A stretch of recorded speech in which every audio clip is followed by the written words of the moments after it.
Hi everyone, it's Allie with Bold North Frenchies. I wanted to answer a question that I get asked a lot, and it is about dual sire with the AKC. Why would you do it? How do you do it? What are the benefits of doing it? So I want to run through that very quickly.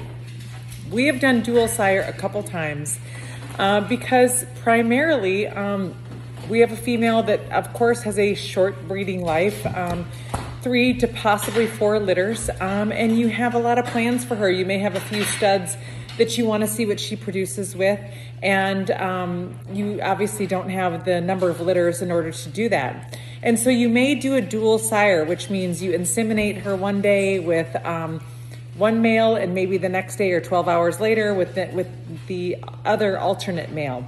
When you do that, you need to make sure that you do a dual sire registration with the AKC. If you go to akc.org and type in the search bar dual sire, there's a special form that you have to fill out.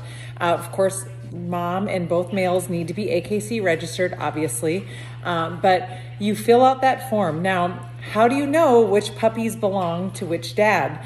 The way that you typically do it is obviously through DNA testing. You can also, through the AKC, do DNA parentage testing. So their DNA testing is not necessarily testing color, coat length, anything like that.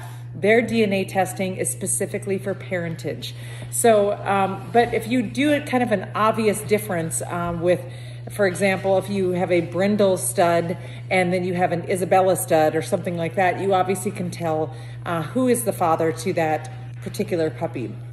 But the most responsible thing to do would be to do that parentage DNA analysis through the AKC. So if you're using dogs frequently for breeding, especially males, if they are frequently used studs, they have to be registered with the AKC through their DNA testing.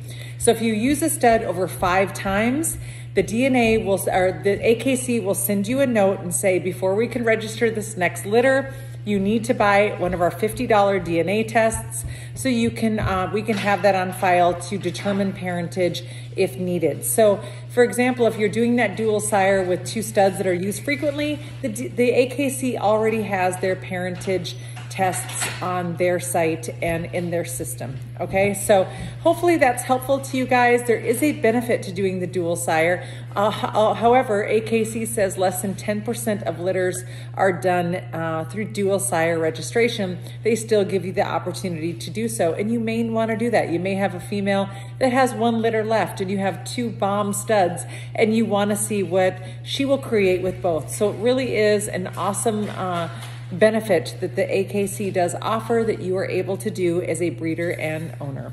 Hopefully this was helpful. Please subscribe to our channel. I really do appreciate it. See you soon.